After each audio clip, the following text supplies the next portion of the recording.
I sat frozen at our family dinner table, as my parents announced they were leaving everything to my sister Stephanie, the house I grew up in, their entire life savings, even the family heirlooms I had always treasured. "Your sister deserves it all," my father declared, not even looking me in the eye. My mother nodded in agreement, reaching for Stephanie's hand while completely ignoring mine.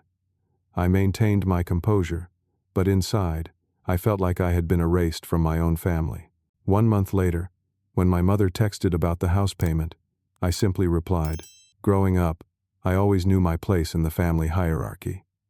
As the firstborn, I was expected to be the responsible one, the example setter, the overachiever." From the moment Stephanie came into our lives when I was 5 years old, the differences in how we were treated became increasingly apparent.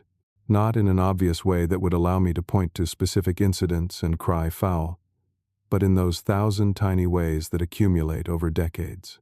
When I was 16, Dad sat me down and explained that if I wanted to go to college, I needed to start saving. "You're smart, Wilbur. You'll figure it out," he said, patting my shoulder before heading out to coach Stephanie's soccer team. That same year, I got my first job bagging groceries at Franklin's Market, working every weekend and 3 evenings a week after school. By my senior year, I was juggling 2 part-time jobs while maintaining my GPA. When acceptance letters came in, my parents congratulated me but made it clear that my education was my responsibility. I chose State University because they offered me a partial scholarship, and I could commute from home for the first 2 years to save on housing costs. Meanwhile, Stephanie breezed through high school with average grades and an active social life. She was naturally charismatic in a way I never was, easily making friends and charming adults. When she graduated 4 years after me, our parents threw her an elaborate party and presented her with a used car they had secretly been fixing up. I received no such celebration or gift when I graduated, despite finishing second in my class. "Your sister needs more support," Mom would say whenever I questioned the disparity. "You've always been so capable on your own." After completing my accounting degree, I moved 30 miles away to start my career. Those early years were lean, living in a studio apartment with secondhand furniture, building my professional reputation hour by hour, client by client. I paid off my student loans in 7 years through disciplined budgeting and overtime work. During those years, Stephanie attended 3 different colleges, changing her major each time, before ultimately dropping out altogether. The pattern continued into our 20s and early 30s. I built a stable career and life, while Stephanie flitted between jobs, relationships, and interests. Retail clerk, administrative assistant, yoga instructor, real estate agent in training, none lasting longer than 6 months. After each failure, she would retreat to our parents' home, where Mom would comfort her and Dad would write checks to tide her over until her next opportunity. Last year, when I was looking to buy my first house, I asked my parents if they might help with the down payment. I had saved nearly 80% of what I needed, but a little help would have secured me a better interest rate. "We wish we could, son," Dad said, genuinely apologetic. "But we need to protect our retirement funds. You understand, right?" I did understand. Or thought I did, until 3 months later when I overheard Mom telling Aunt Susan that they had just paid off Stephanie's credit card debt, $35,000 worth. "She's really turning things around this time," Mom insisted to her skeptical sister. "She just needed a fresh start without that debt hanging over her." I said nothing about what I'd overheard. What would be the point? Instead, I continued saving until I had enough for the down payment on my own. I bought a modest 3-bedroom house in a decent neighborhood, with a yard big enough for the dog I'd always wanted but never had time for. Every month, despite living 2 hours away, I drove to visit my parents. Stephanie lived 10 minutes from them but rarely showed up when I was there. "She's so busy with her new job," Mom would explain, though the new job seemed to change with each visit. Dad and I would watch basketball games while Mom prepared elaborate meals. We never talked about anything too personal or uncomfortable. I didn't mention the overheard conversation about Stephanie's debt, and they never asked about my dating life or deeper aspirations. We existed in a careful equilibrium of surface-level pleasantries. That Sunday dinner was supposed to be like any other. I had good news to share, a promotion that came with a substantial raise and more responsibility. For once, I thought my parents might actually be proud, without the usual qualifier of now, if only you had someone special to share it with. I even brought a bottle of champagne to celebrate. I arrived at 4 o'clock, the same time I always did. The house looked the same as it had for 30 years, a comfortable colonial with blue shutters and a wraparound porch. The lawn was immaculately maintained by Dad, who spent his retirement years fussing over the yard and tinkering in his workshop. Mom still planted her vegetable garden every spring, though these days she complained more about her knees while tending it. Something felt different the moment I stepped through the door. The air seemed charged with an unfamiliar tension. Mom hugged me distractedly, her eyes darting to the clock on the wall. "Stephanie's joining us tonight," she announced, with unusual formality. "Your father and I have something important to discuss with both of you." That's when I should have known. But I was too preoccupied with thoughts of sharing my good news, of finally earning the unconditional approval I'd been seeking my entire life.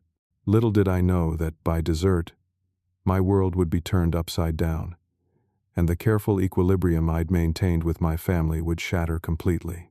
I placed the champagne bottle on the kitchen counter, next to the crystal glasses Mom only used for special occasions. She barely glanced at it. "What's that for?" she asked, stirring something on the stove with unusual concentration. "I have some good news to share," I said, unable to keep the pride from my voice. "The firm made me a senior manager. It comes with a pretty substantial raise." "That's nice, dear," Mom replied. But her response lacked the enthusiasm I'd hoped for. She seemed distracted, almost nervous. Dad entered from the living room, dressed in a button-down shirt instead of his usual Sunday polo. He gave me an awkward pat on the shoulder but avoided my eyes. "Congratulations on the promotion, son," he said, sounding like he was reading from a script. "Always knew you'd do well for yourself." Before I could respond, the doorbell rang. Dad moved quickly to answer it, relief evident in his posture. Stephanie swept in like a hurricane in human form, her blonde hair freshly highlighted, wearing an expensive-looking dress I'd never seen before. She air-kissed Dad on both cheeks and handed Mom a small gift bag. "Sorry I'm late," she announced to no one in particular. When she spotted me, her expression changed subtly. "Oh, Wilbur, you're here too. How nice." The dinner itself was a masterpiece of Mom's cooking talents. Pot roast with carrots and potatoes, fresh rolls, and a garden salad with homegrown tomatoes. I tried several times to mention my promotion, but each attempt was somehow derailed. Dad kept changing the subject to neutral topics, like the weather and local sports teams. Mom seemed to be watching the clock. Stephanie kept texting under the table, occasionally smiling at her phone. As Mom brought out apple pie for dessert, Dad cleared his throat and straightened in his chair. "Your mother and I have something important to tell you both," he began, his voice unnaturally formal. "We've been thinking about the future, about what happens to our estate when we're gone." I nodded, taking a bite of pie. It seemed like a reasonable conversation for parents in their 70s to initiate. "We've updated our will," Mom continued, reaching for Stephanie's hand across the table. "We've decided to leave the house, our savings, and all our possessions to your sister." The fork froze halfway to my mouth.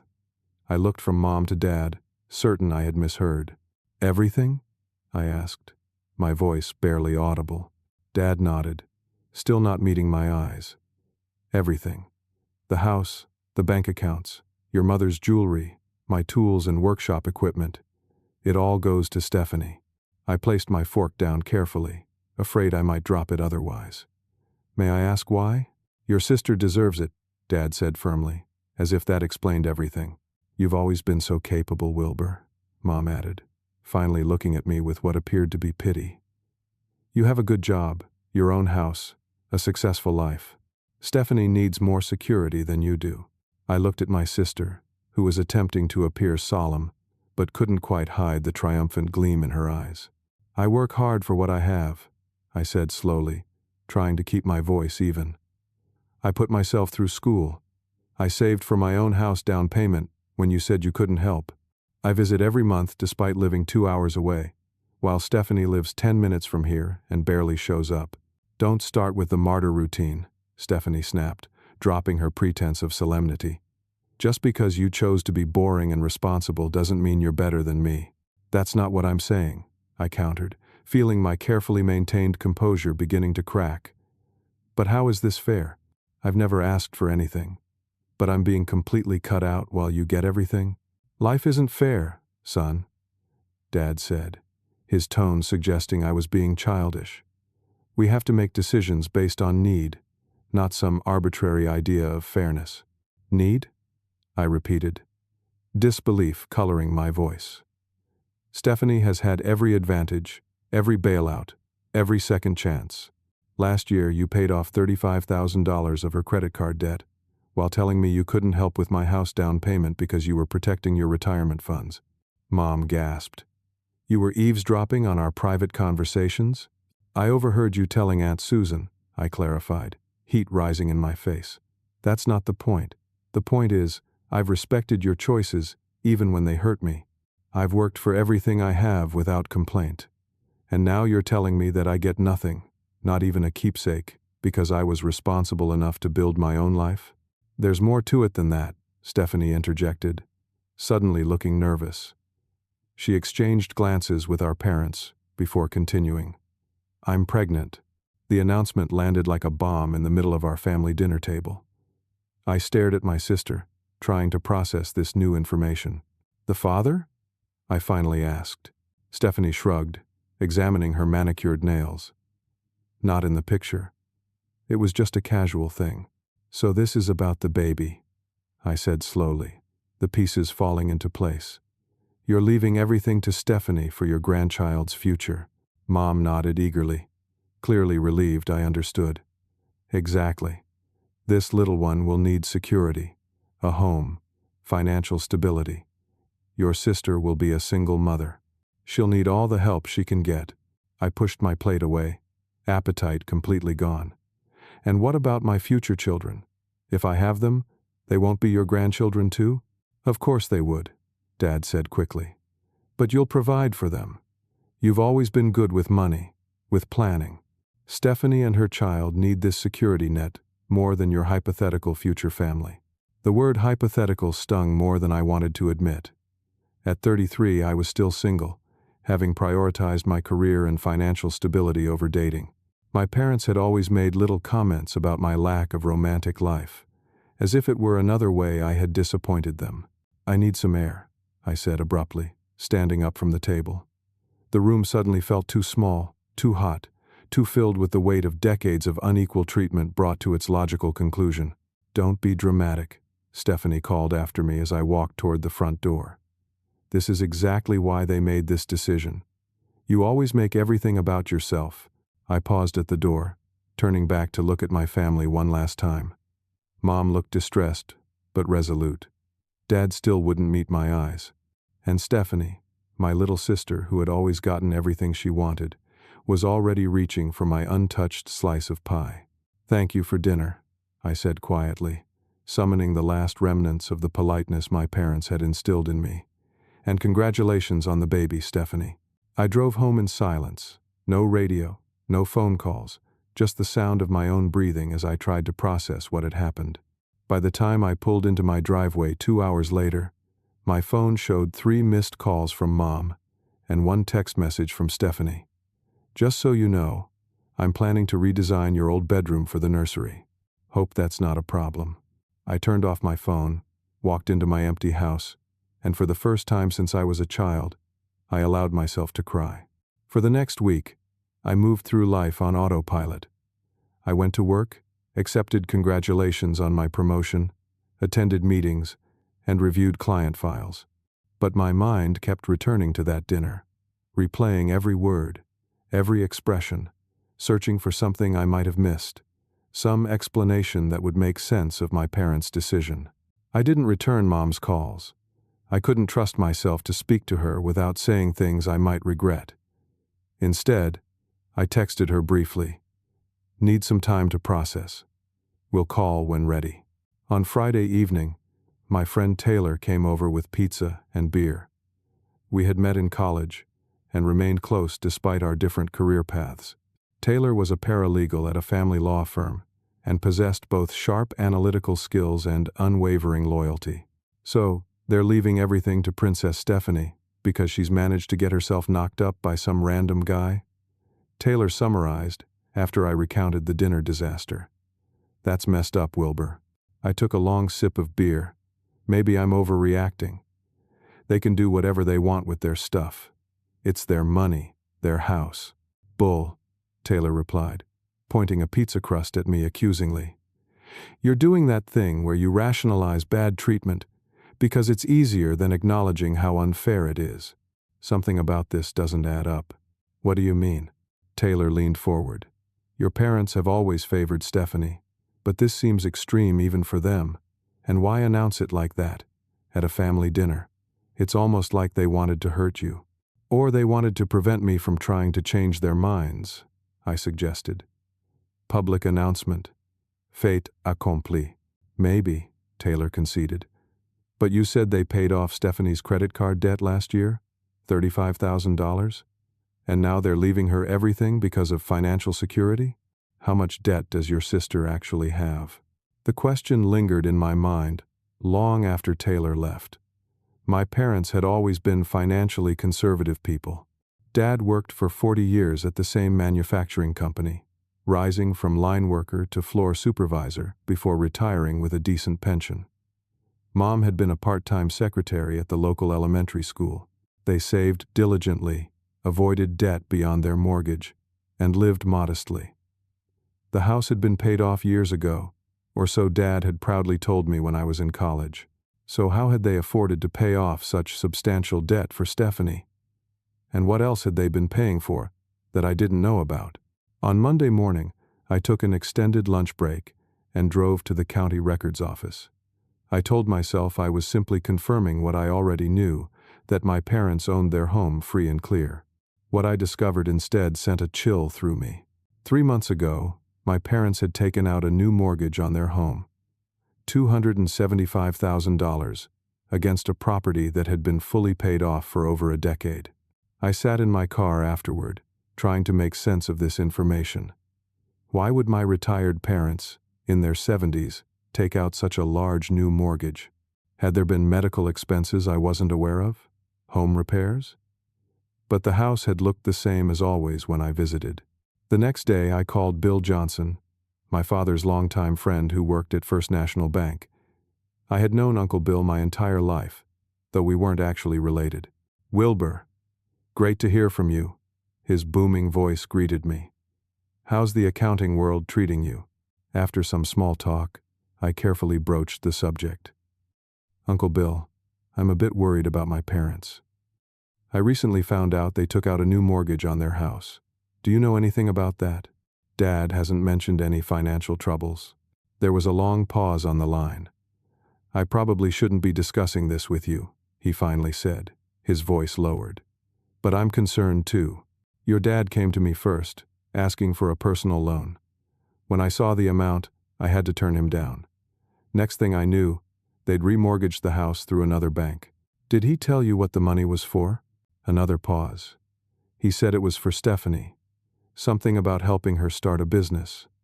But Wilbur, between you and me, the way your dad avoided eye contact when he told me that.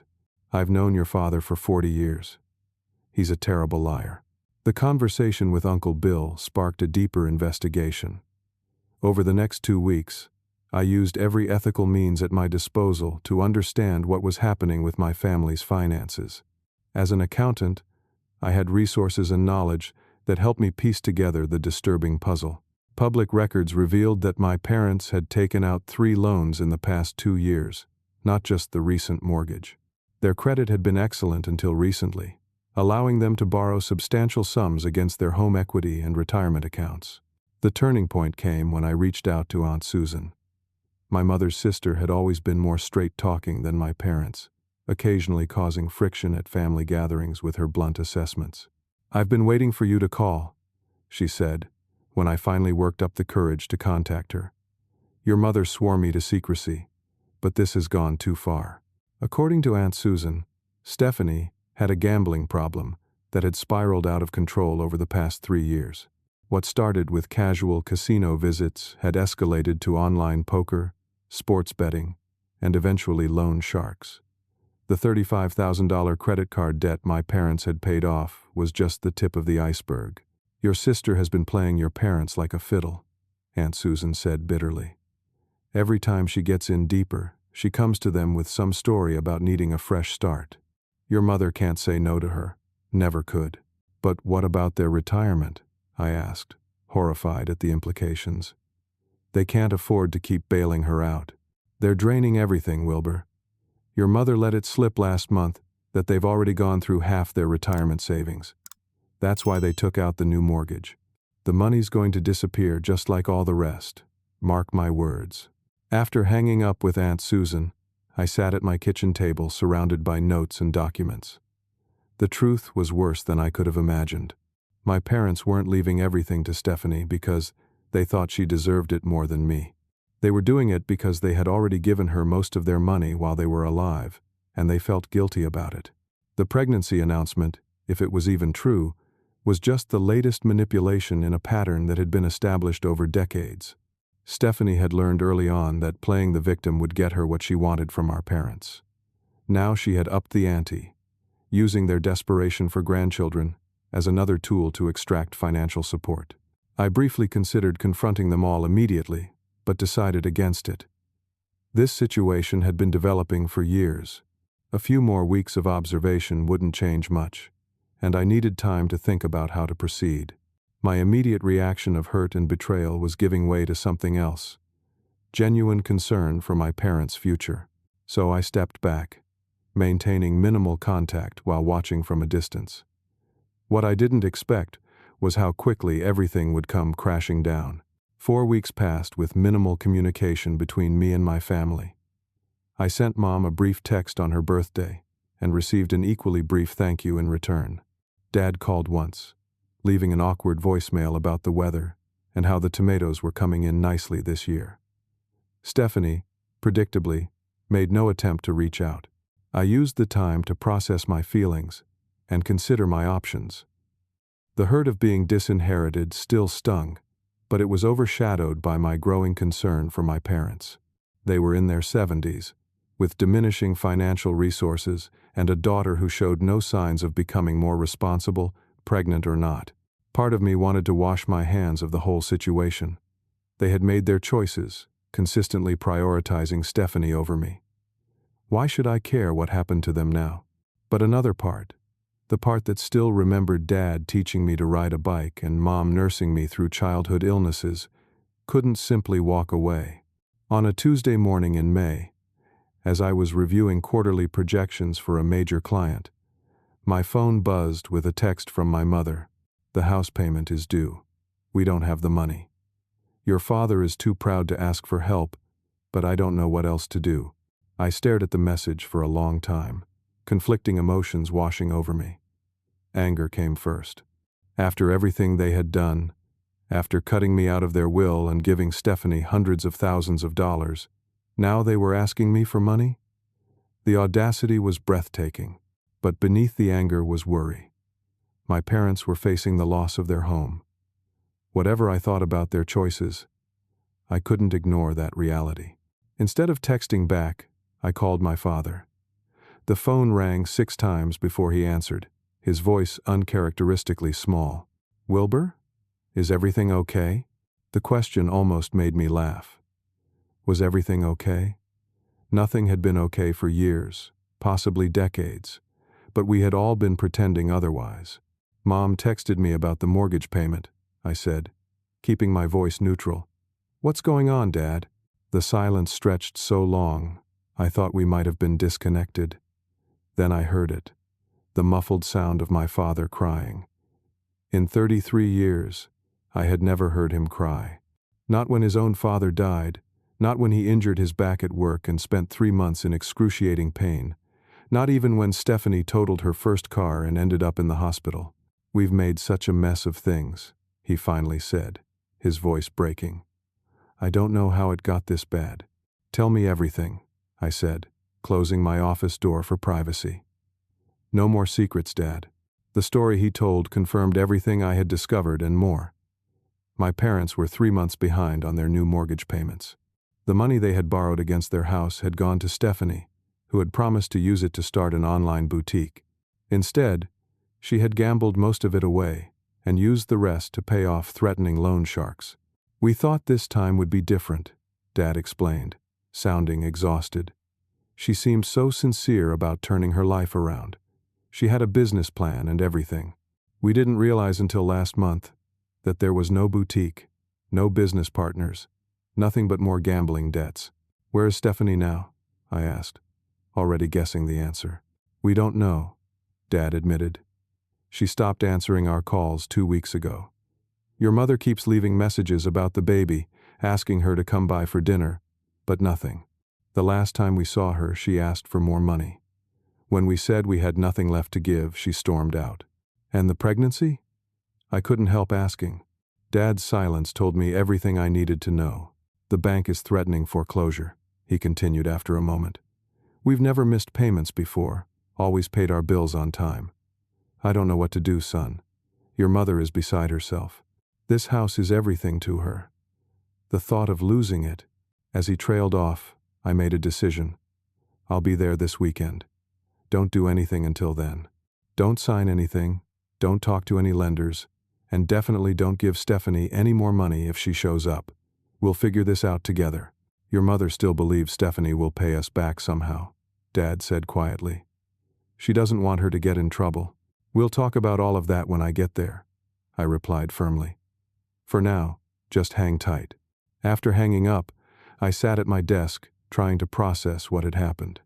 The situation was even worse than I had imagined. My parents weren't just financially compromised.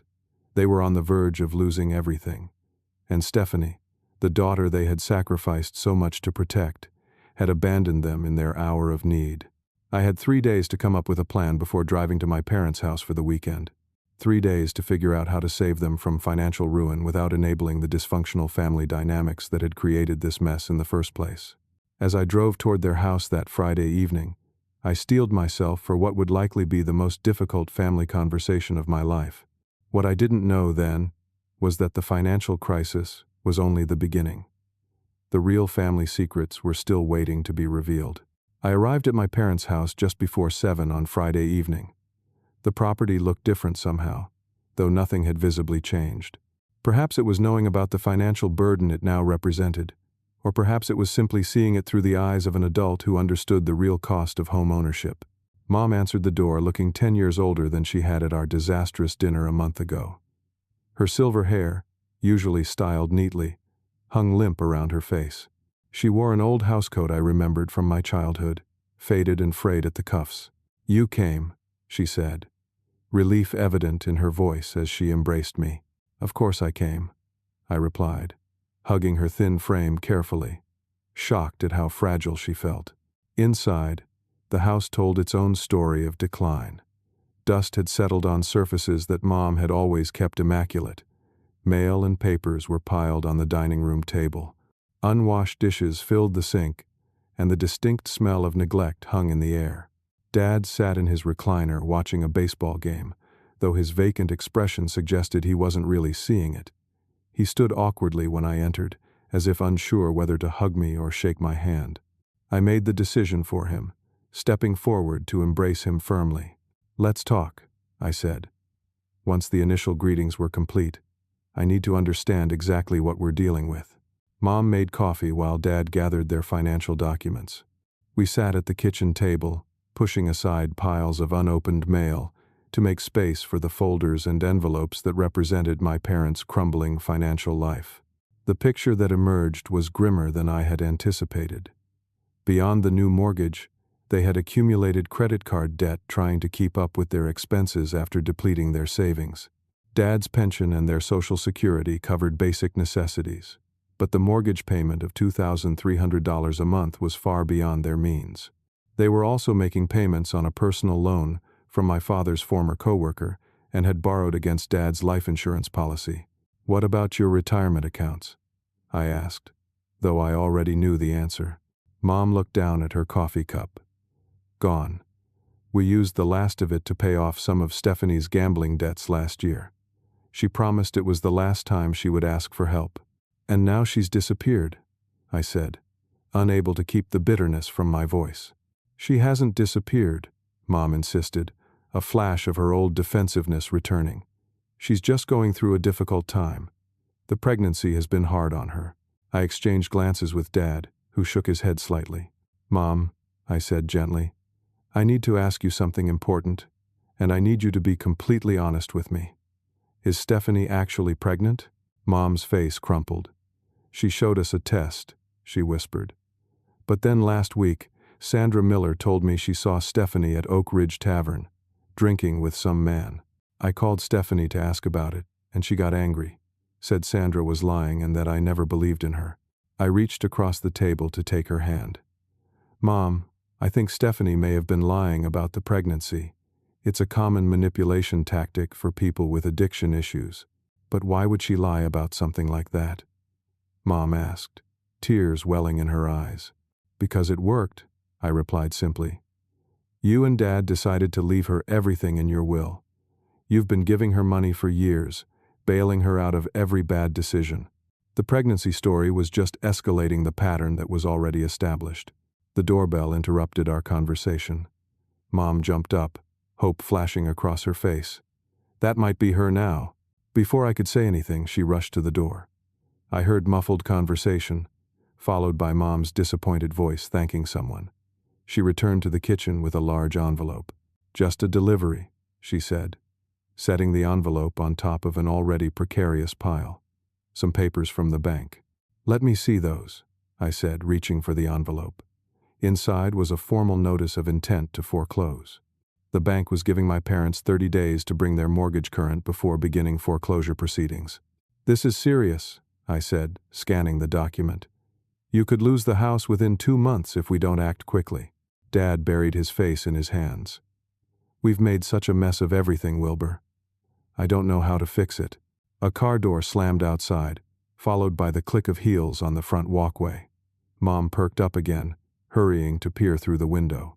It's Stephanie, she exclaimed, already moving toward the door. My sister swept into the kitchen like a tornado, designer sunglasses perched on her head despite the evening hour. She wore tight jeans and a flowing top that certainly didn't suggest a pregnancy in progress. Her eyes widened slightly when she saw me.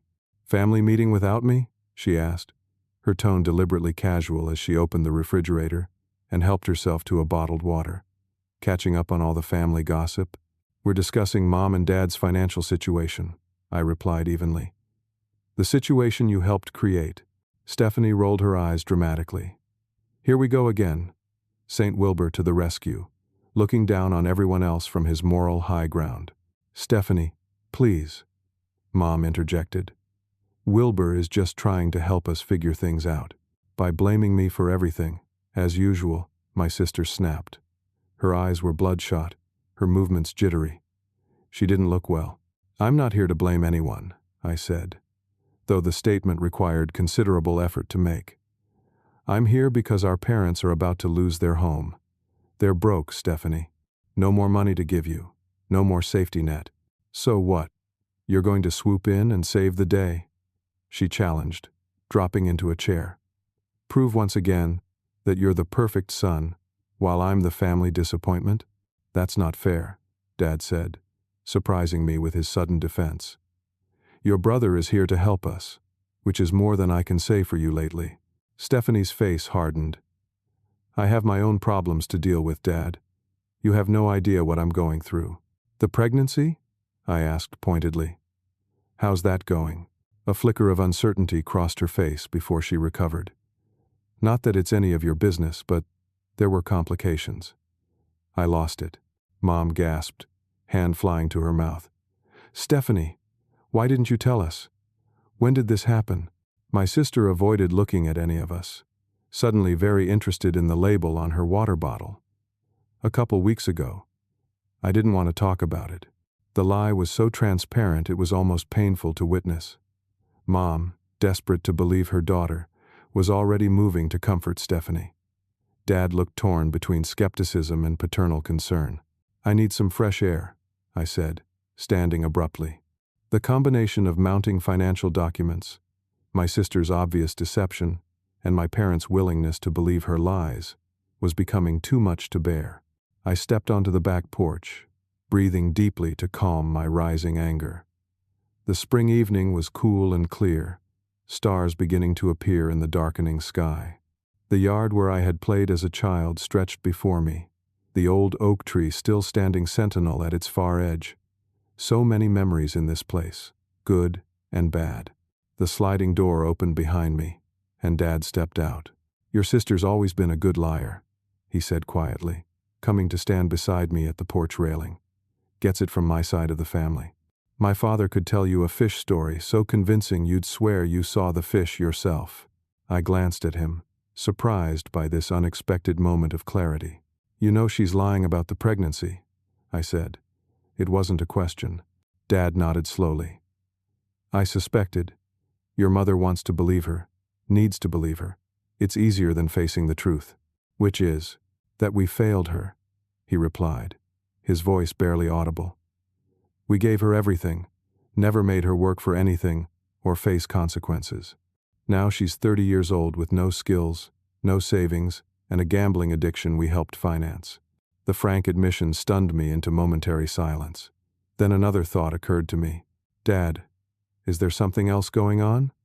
Something you and Mom haven't told me?" He turned to face me fully, his expression grave in the fading light.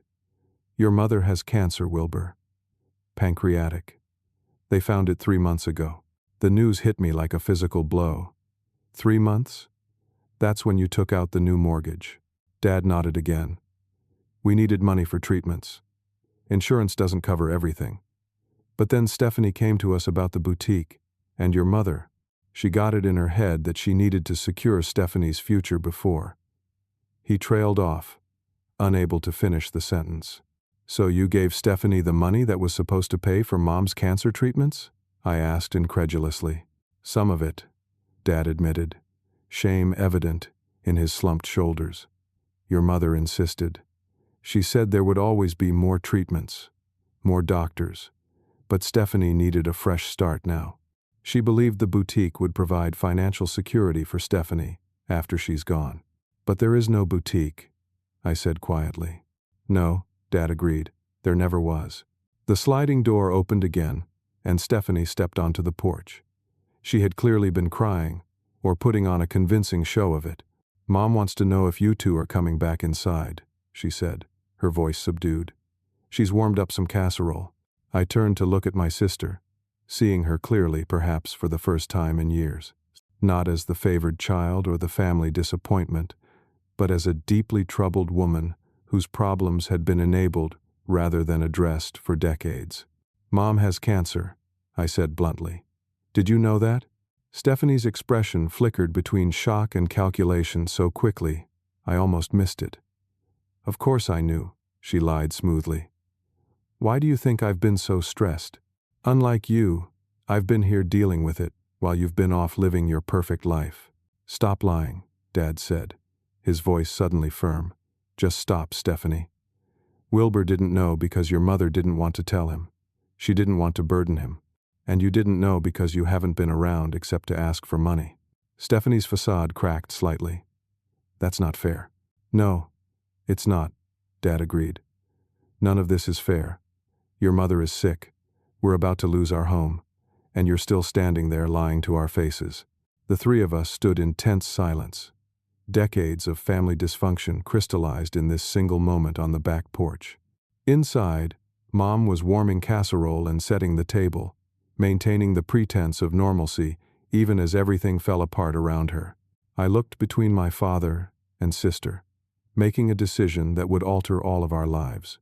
"We're going to fix this," I said firmly. "All of it. But things are going to change, starting now." The next morning, I woke early in my childhood bedroom, surrounded by the artifacts of my youth that my parents had preserved like a museum exhibit. Trophies from academic competitions lined the bookshelf, alongside dog-eared copies of adventure novels and science textbooks. The walls still bore the navy blue paint I had chosen at 14, when Dad had finally relented to my requests to update the room from its childish pale yellow. I had spent most of the night researching options and making phone calls to colleagues who specialized in debt restructuring and mortgage assistance.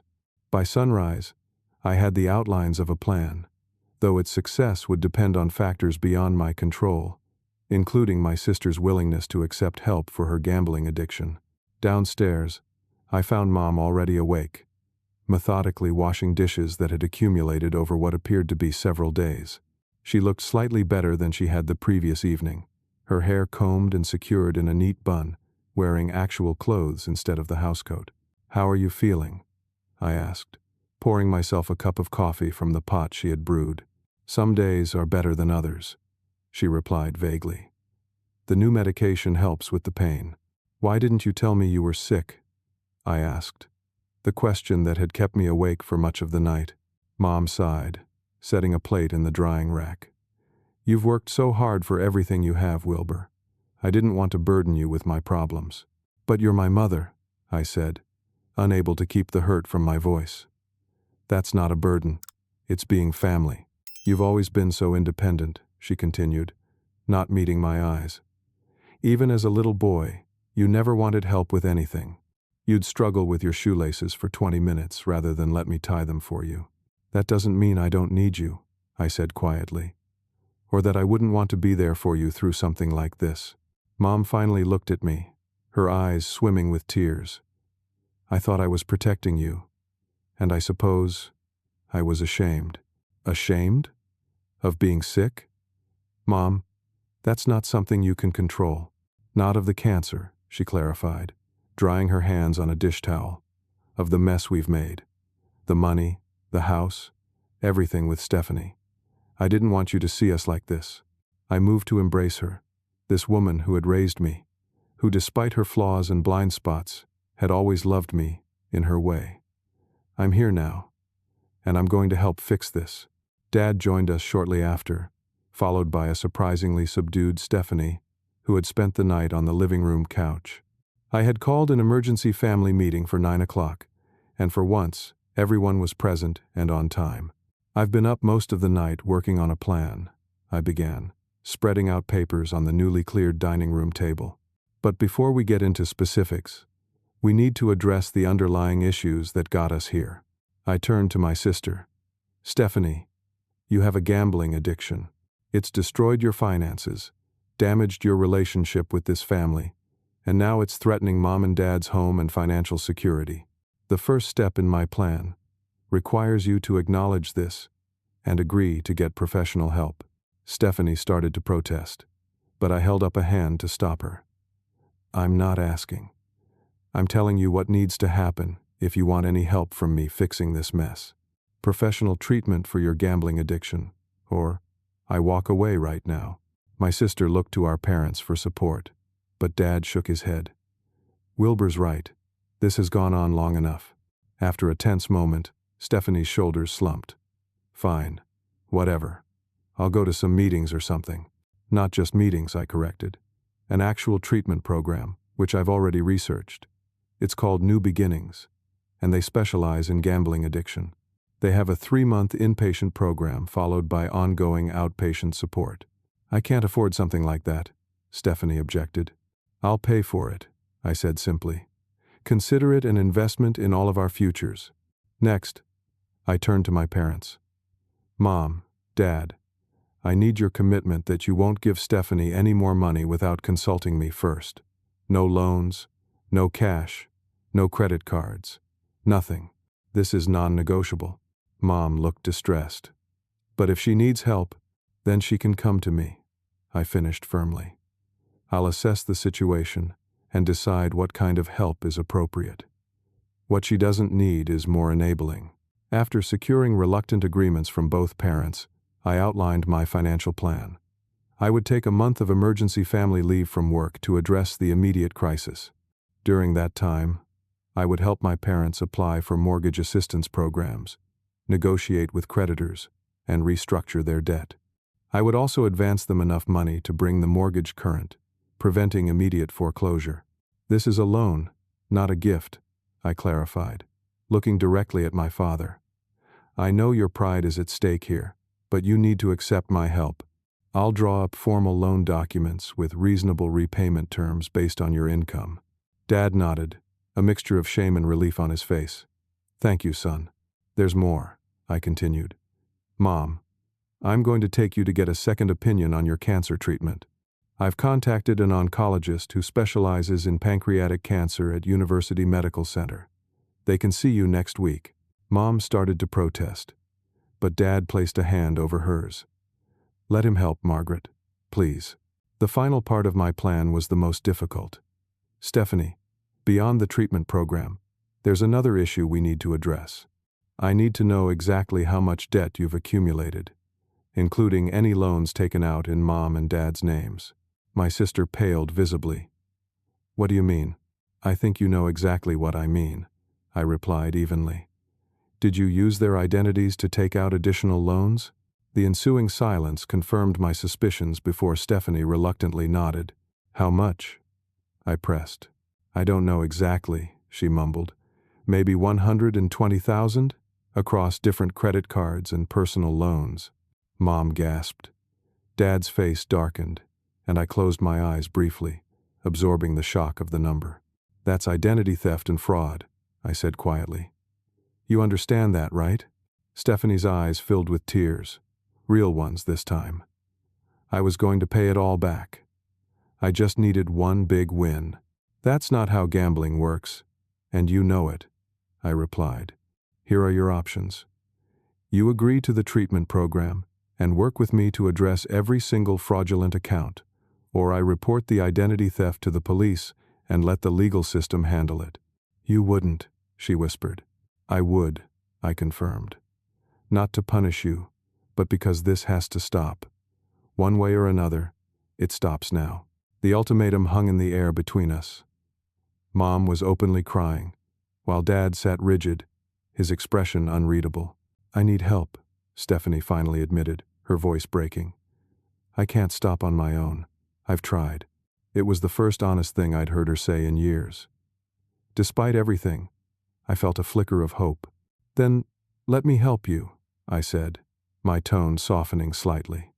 "But you have to commit to the process, Stephanie. No more lies, no more manipulation. Real change." "What about the loans in Mom and Dad's names?" she asked nervously. "We'll deal with them one by one," I answered. "Some may qualify for identity theft forgiveness if Mom and Dad file police reports. Others we might be able to settle or consolidate. But you'll have to face consequences, Stephanie. There's no magic solution that makes all of this disappear." For the next several hours, we worked through the details of my plan. I created spreadsheets, made phone calls, and set up appointments with financial counselors and medical specialists. By evening, we had a clear roadmap for moving forward. As we finished our work for the day, Mom looked exhausted but more peaceful than she had since my arrival. "I don't know how to thank you, Wilbur," she said, squeezing my hand. "You don't need to thank me," I replied. "Just focus on getting better, and maybe consider updating that will we discussed at dinner last month." Dad laughed unexpectedly, the tension of the day finally breaking. "Consider it done. Stephanie can have my collection of fishing lures. The rest, we'll split more reasonably." Stephanie, who had been uncharacteristically quiet throughout the afternoon, spoke up. "I don't deserve anything after what I've done. I need to earn my way back into this family." It was a small statement, but it represented a monumental shift. For the first time in her adult life, my sister was acknowledging that actions had consequences, that trust had to be rebuilt rather than automatically granted. That night, as I prepared for bed in my childhood room, I realized that while our family's problems were far from solved, we had taken the first critical steps toward healing. The road ahead would be difficult, filled with hard conversations and harder choices, but for the first time in years, I felt cautiously optimistic about our future as a family. The next morning, I would begin the process of saving my parents' house and helping my sister find recovery. But tonight, I allowed myself to acknowledge a simple truth. Sometimes the greatest act of love is setting boundaries that others don't want but desperately need. 6 months passed, in a blur of appointments, paperwork, and careful rebuilding of both finances and relationships.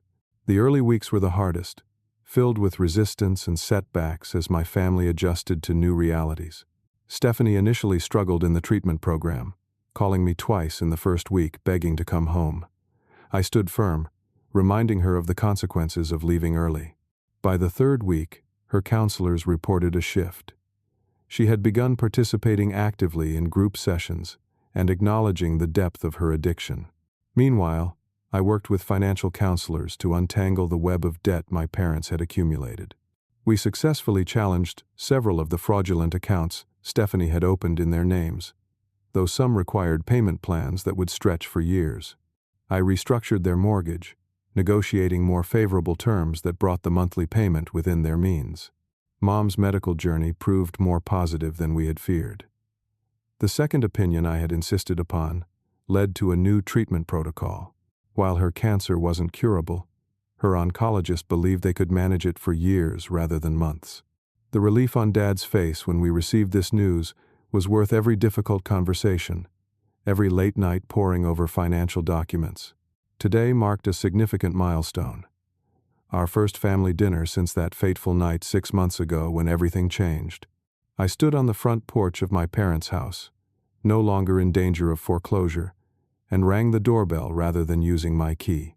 So much had changed that this small gesture of respecting boundaries felt appropriate. Dad opened the door, looking 10 years younger than he had in May. Regular meals and reduced stress had restored some of his vitality. "Wilbur." "Right on time as always," he greeted me with a firm hug. "Come in. Your mother's just finishing up in the kitchen." The house had regained its warmth and order.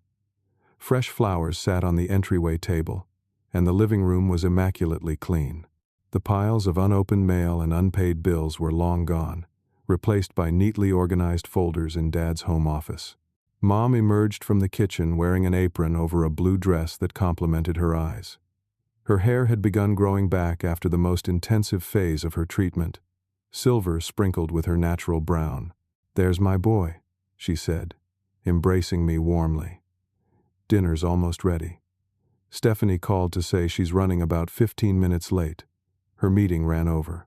The casual mention of my sister attending a meeting, rather than making excuses or simply not showing up, was another marker of progress.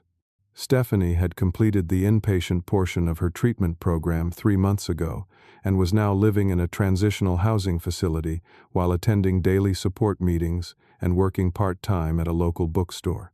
"Can I help with anything?" I offered. "Everything's under control," Mom assured me. "But you can open that bottle of sparkling cider you brought. We have something to celebrate tonight." As I opened the bottle and arranged glasses on the dining room table, I reflected on the journey of the past 6 months.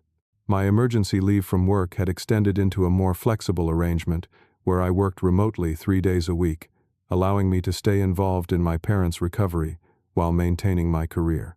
The promotion I had been so eager to share at that disastrous dinner seemed insignificant now compared to the growth we had all experienced. The doorbell rang, and Dad went to answer it. I heard Stephanie's voice in the hallway, followed by the sound of her hanging up her coat. She entered the dining room hesitantly, as if still unsure of her welcome, despite our regular family therapy sessions. "Hi, Wilbur," she said, offering a small smile. "Hey, Steph," I replied, using the childhood nickname I hadn't used in years. "How was your meeting?" "Good," she answered, taking a seat at the table. "We had a new member today. First time. It reminded me of how far I've come since my first meeting." The simple acknowledgement of her progress without defensiveness or exaggeration was yet another sign of her growth. The Stephanie of 6 months ago would have either denied needing meetings at all or claimed miraculous transformation overnight. Mom brought out a roast chicken with vegetables, setting it in the center of the table with evident pride. "My first full home-cooked meal since starting the new medication," she announced. "Doctor Miller says my strength returning is a very good sign." Dad carved the chicken while Mom distributed sides. The domesticity of the scene contrasted sharply with the tension and secrets of our last family dinner. As we began eating, the conversation flowed naturally between updates on work, treatment, and everyday life. After the main course, Dad cleared his throat. Your mother and I have something we want to share with both of you. Mom reached for her handbag, withdrawing an envelope. We've updated our will, as Wilbur suggested. We wanted you both to know what we've decided. Stephanie tensed visibly, eyes downcast. I reached under the table to squeeze her hand reassuringly. The house will be sold when we're both gone, Dad explained. The proceeds will be split equally between you. Same for our savings and investments, modest though they are now. That seems fair, I said simply. There's more, Mom continued. We've also set up a trust for Stephanie's portion. Wilbur, we're asking you to serve as trustee. Stephanie looked up in surprise. A trust? You don't trust me with my own inheritance? Dad's expression was gentle but firm. It's not about trust, sweetheart. It's about protection. Your recovery is going wonderfully. But addiction is a lifelong battle.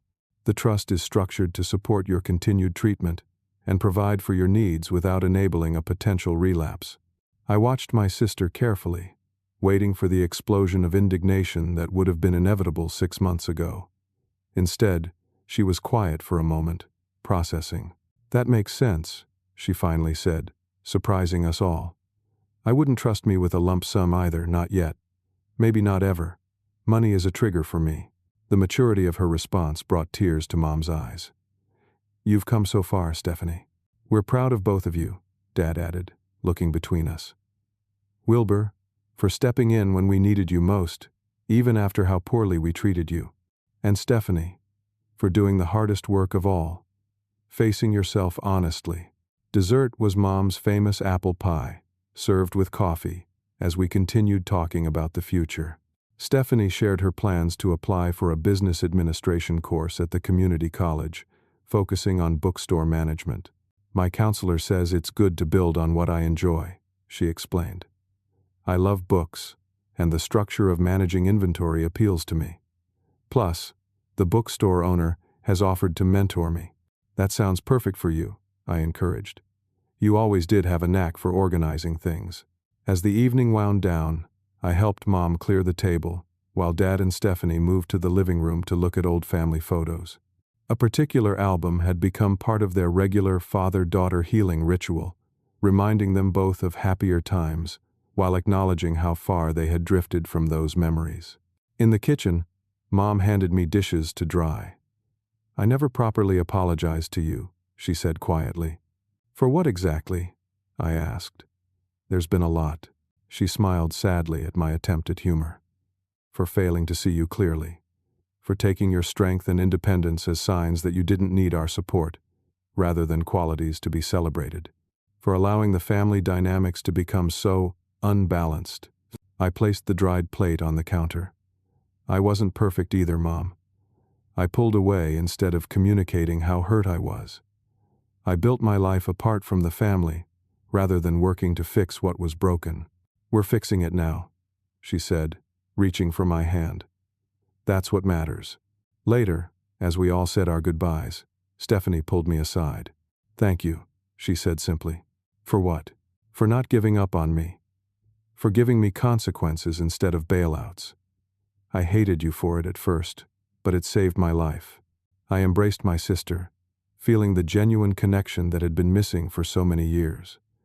That's what family is supposed to do. Not enable, but support. Not rescue, but guide. Driving home that night, I reflected on the text that had started our family's transformation 6 months ago. The house payment is due. We don't have the money. My reply, which I had never shared with my parents, had been simple but life-changing. I'll help you save the house, but this time we're doing it right. I'll be there tomorrow. Those words had set in motion a complete reimagining of our family dynamics. Not by erasing the past or pretending the damage hadn't occurred, but by facing it honestly and choosing a different path forward. The truth I had learned through this journey was that family isn't about equal treatment, but about giving each person what they truly need. Sometimes the greatest act of love is setting boundaries. Sometimes the deepest compassion comes wrapped in difficult conversations. And sometimes, the most profound forgiveness happens not in a single dramatic moment, but in the quiet, consistent rebuilding of trust over time. As I pulled into my driveway, I realized that for the first time in my adult life, I felt like I truly belonged in my family, not despite the challenges we had faced, but because of how we had faced them together. Have you ever had to make the difficult choice between enabling someone you love and helping them face necessary consequences? I'd love to hear your thoughts in the comments below. And if this story resonated with you, please like, subscribe, and share it with someone who might need to hear that setting boundaries with family is sometimes the most loving thing you can do. Thank you for joining me on this journey, and I wish you strength and wisdom in your own family relationships.